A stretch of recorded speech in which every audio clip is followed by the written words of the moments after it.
There are truths no one dares to tell you, not because they do not exist, but because they are too uncomfortable to accept.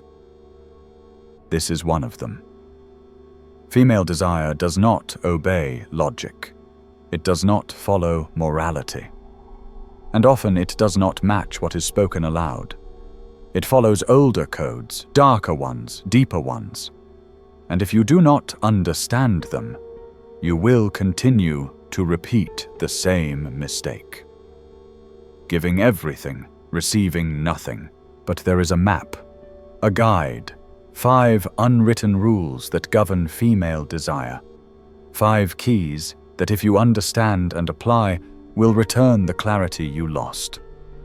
The moment you trusted what she said, instead of what she revealed through silence, through instinct, through reaction. These rules were not invented on the internet. They were not taught in schools. They were discovered by men who were brave enough to look into the places no one else would. One of them was Sigmund Freud. Yes, Freud, the father of psychoanalysis, the man who in his clinical work with emotionally distressed women realized their symptoms were not illness. They were unspoken expressions of suppressed desire. Desire that society rejected, but that still lived beneath the mask of civilization. Freud's private writings reveal something difficult to accept. People often do not want what they say they want. They are drawn to what disturbs them, what pulls them away from control, what makes them feel deeply alive. And this insight would open a door most would rather keep closed. It reveals something primal. Desire does not bloom in safety. It thrives in contradiction, in tension, in the space where instinct overrules expectation. Rule number 1, no does not always mean no. That sounds dangerous. It sounds incorrect. It even sounds offensive. But that is because you are trapped in public narrative, not in private reality. There is a case that changed how Freud understood desire. The case of Dora, an 18-year-old girl who accused an older man of inappropriate behavior. Freud studied her and came to a conclusion that still makes people uncomfortable. What disturbed her was not the advance itself. What disturbed her was that the man stopped, that he held back, that he left her suspended at the peak of emotional and physical tension without resolving what her body was silently expressing. This gave birth to one of Freud's most controversial insights, the eroticization of rejection. Freud discovered that many women do not fantasize about perfect agreement, emotional symmetry, or peaceful equality. They fantasize about intensity, about danger, about surrender, not because they want to be harmed, but because they want to let go. And in the female psyche, letting go doesn't happen in safety. It happens on the edge of uncertainty. In other words, no is not always a wall. Sometimes it is an invitation to attention, to tension, to the dance of desire. Yes, we live in a time where we are taught that no must mean no, where every signal must be clear, verbal, and explicit. But Freud discovered something deeper. The female body often responds to a different logic, a logic where ambiguity is more arousing than clarity, where mystery creates more desire than explanation, where friction is not the enemy, it is the fuel. This is not about crossing boundaries. It is about understanding that for many women, emotion lives in tension, not resolution. Desire does not bloom in peace. It blooms in psychological war. And if you as a man neutralize yourself just to avoid discomfort, what you destroy is not just your masculine essence. You destroy her desire for you. Rule number 2. Desire is not justice. It is intensity. Maybe you're a good man, kind, attentive, emotionally available, respectful. You listen, you validate, you never pressure, you never impose, you never create discomfort. And that is exactly why you are alone, or why you are stuck in the friend zone, or why you are in a relationship where she expresses gratitude but not desire. Why does that happen? Because female desire is not built on fairness, nobility, or correctness. It is built on what makes her pulse race, what makes her body alert, what makes her tremble. Female desire, whether you admit it or not, resonates with the wild, not the civilized. With the unpredictable, not the scheduled. With disruption, not with comfort. Freud called it the paradox of pleasure. The more peaceful the bond becomes, the more desire fades. Because the female body does not crave stability. It craves intensity. And when you give her everything she says she wants, respect, affection, availability, gentleness, validation, you are giving her peace, but not desire. This is why many women end relationships by saying, "You're perfect, but I don't feel anything." Because you were perfect for her mind, but invisible to her body. Because you adapted so completely to her requests that you erased everything that used to provoke a reaction. Because you tried to be fair in a dynamic that is not moved by fairness, but by magnetism. And do you know what's most difficult? Even she doesn't fully understand it. Because female desire is largely unconscious. It appears in impulses, not in explanations. She may genuinely love a kind man, but she fantasizes about one who carries danger. She may admire your tenderness, but her body responds to your mystery. And if you don't know how to embody both parts, the visible and the shadow, the light and the dark, you become a figure of morality but not of attraction. Rule number 3, she doesn't want what she says, she wants what disarms her. Have you ever asked yourself why so many women devour romantic novels filled with mafiosos, criminals, and merciless gods? Why they pay for exclusive content from men who appear dominant, cold, and emotionally unavailable? Why even in politics many are drawn more to authoritarian leaders than to kind, respectful candidates? There is a reason, a truth that society works hard to suppress.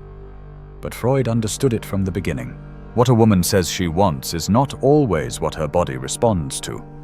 There is a brutal dissonance between public language and biological reality, between what is politically accepted and what is instinctively activated. Decades later, Alfred Kinsey, the father of modern sexology, conducted studies that confirmed this. Many women responded more strongly to imagined scenarios of dominant seduction than to calm and consensual ones. Why? Because biology did not match morality, and that truth frightened him. So he hid it. He knew the world was not ready to admit that the female body follows laws the rational mind cannot govern. And yet, you see it every day. In the woman who says she wants a sensitive man, but becomes obsessed with the one who remains distant. In the girl who talks about equality, but dreams of being taken over. In the friend who keeps choosing men who dismiss her and pushes away the ones who respect her. It's not madness, it's desire. And you, if you keep listening to her words instead of observing her patterns, you will break. You will give her exactly what she asked for, and she will still walk away. Not because you aren't good, but because you failed to decode what culture is designed to conceal. Women are drawn to the man they cannot fully control, not because they lack intelligence, but because desire is not a product of intellect. It is the language of the unconscious. It is not explained, it is felt. Rule number 4, scarcity creates desire. Constant presence destroys it. Here is where everything shifts. The most important rule. The one that reveals why being good without mystery becomes a death sentence for attraction. Because if you understood the first 3 rules, then you already see what most refuse to acknowledge. But if you ignore the 4th, you risk losing everything. This is the rule that good men almost never learn. And that's why they are often overlooked. They believe that the more present they are, the more affection they will generate. The more available they become, the more secure the connection will feel. The more they give of themselves, the more they will be valued. But that only works within the logic of affection. Desire follows a different logic. Desire does not respect what is always available. Desire is not activated by certainty. It is sparked through absence, through questions, through space. When a woman knows exactly what you are thinking, where you are, what you will do, how you will react, when there is no room for uncertainty, her mind disengages, because surprise disappears. And without surprise, there is no tension. Without tension, there is no polarity. And without polarity, everything dies. Freud spoke of the principle of scarcity, not in financial terms, but in emotional ones. He observed that modern men have become so emotionally available, so accommodating, so excessively expressive, that they have lost their edge. They have stopped being exciting. Desire is not born from excess words. It is born from silence, from absence, from unresolved mystery. Most men want to explain everything. They justify. They clarify. They try to prove they are trustworthy, transparent, and good. But that constant need for validation, that impulse to narrate intentions, only leads to one outcome. It extinguishes desire. A woman desires what she cannot completely decode, what makes her imagine, what makes her uncertain, what leaves her suspended in curiosity. You believe that giving her peace is the solution, but you don't understand that a deeper part of her craves emotional adrenaline, not chaos, not violence, but intensity. She needs her mind to participate, to wonder, to complete the gaps, to assume, to wait, to feel that you are not entirely hers, to feel that you could walk away at any time. Only then does her most primal instinct awaken, to try and keep you. When you are always present, always accessible, always predictable, she doesn't feel your presence as a challenge. She feels it as a guarantee, a man who will be there no matter what. And that does not build attraction. It builds routine. It builds fatigue. It creates emotional closure. This is why rule number 4 is simple but devastating. Your attention must be a privilege, not a right. If she doesn't earn it, she will not value it. If you do not create space for her to miss you, she will not seek you. If she never experiences your absence, she will never fully appreciate your presence. You are so focused on not losing her that you have forgotten how to be desired. This is not about manipulation. It is about protecting your value. It is about understanding a core truth. Female desire does not follow male logic. You desire what you can have. She desires what she is afraid to lose. And if you do not embody the possibility of loss, if you do not represent some level of risk, you will not activate desire. You will only represent stability. And no one dreams of stability. They dream of something that can transform everything. Emotional silence, calculated absence, strategic pause. These are not games. They are signals. They are psychological tools that awaken her imagination, and by doing so, awaken her desire. If you give her certainty, you give her peace. But if you want fire, you must allow shadow. Rule number 5. A woman desires to follow a man who leads himself. You may have understood all the previous rules. You may have even seen the truth behind her words. You may have learned how desire operates through tension, scarcity, and psychological polarity. But if you do not master this final rule, you will fall again. Not because you are weak, but because your transformation is incomplete. This last rule is not about seduction. It is about identity. It is not about tactics. It is about presence. Because at the core of every female instinct is not the craving for comfort. It is the craving for direction. and direction can only come from a man who leads himself. What does that mean? It means that when you are in front of a woman, she feels your trajectory. She senses whether your life has structure. She detects whether your steps are guided by clarity or confusion. It is not the words you say that decide attraction. It is the energy beneath those words, the calm fire behind your gaze, the steadiness in your decisions. A woman does not truly desire a man who adapts to her every whim. She does not want a man who makes her the center of his life. She does not desire a mirror that reflects her emotions back to her. She desires a man who stands still when she sways, who speaks less and signals more, who does not alter his path just to be accepted, who walks forward whether she joins him or not. Because when you hesitate, she leads, and when she leads, she disconnects. Not out of entitlement, not out of modern values, but out of ancient instinct. Female desire is not a puzzle. It is not chaotic. It is selective, intentional, and ancient. It is wired to respond to the man who can lead emotionally and spiritually. And leadership in this context does not mean domination. It does not mean barking orders or controlling someone else's life. It means knowing where you are going and not stopping to ask for directions. It is the ability to hold your vision even when the world wants you to abandon it. It is the silence that follows your presence into a room. It is the firm calm in your decisions even when emotions swirl around you.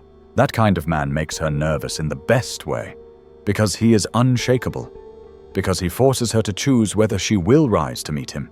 You can be loving, you can be kind, you can be attentive, but if you do not lead, you do not awaken her instincts, because female desire needs structure, it needs guidance, it needs a force to respond to. This is why men who constantly ask, "What do you want to do? Is this okay with you? Should we go left or right?" lose their spark. Their energy becomes reactive, not generative. They are led by her feelings instead of leading her emotions. And when she feels that, she begins to drift, because she no longer feels contained, no longer feels safe, no longer feel polarized. If you cannot lead her, you cannot protect her. If you cannot hold her storm, you cannot ignite her desire. If you do not know your direction, she will not follow your path. And here is the most brutal truth. You cannot fake leadership. You cannot read a script and pretend to be grounded. Your nervous system reveals who you truly are. You either carry the masculine current, or you do not. And the only way to carry it is this: stop needing her approval. Stop placing her above your mission. Stop building your identity around how she reacts.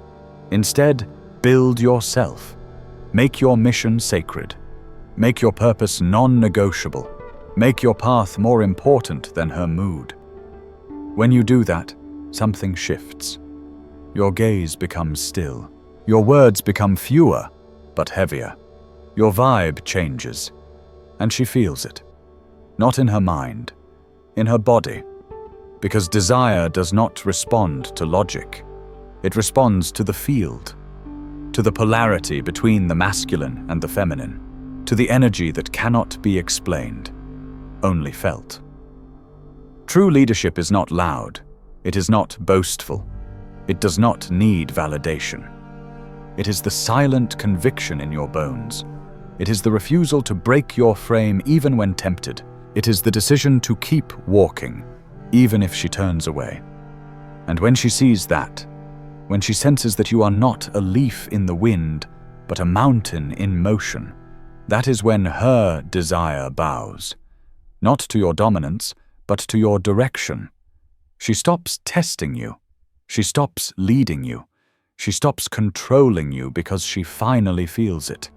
You are already leading yourself. And that is the only man she truly wants to follow. This is what Freud never dared to publish, not because it was false, but because he knew the world would not be ready. He knew these truths would unravel illusions, break narratives, and challenge everything we were told to believe. But we are not here to comfort. We are here to awaken.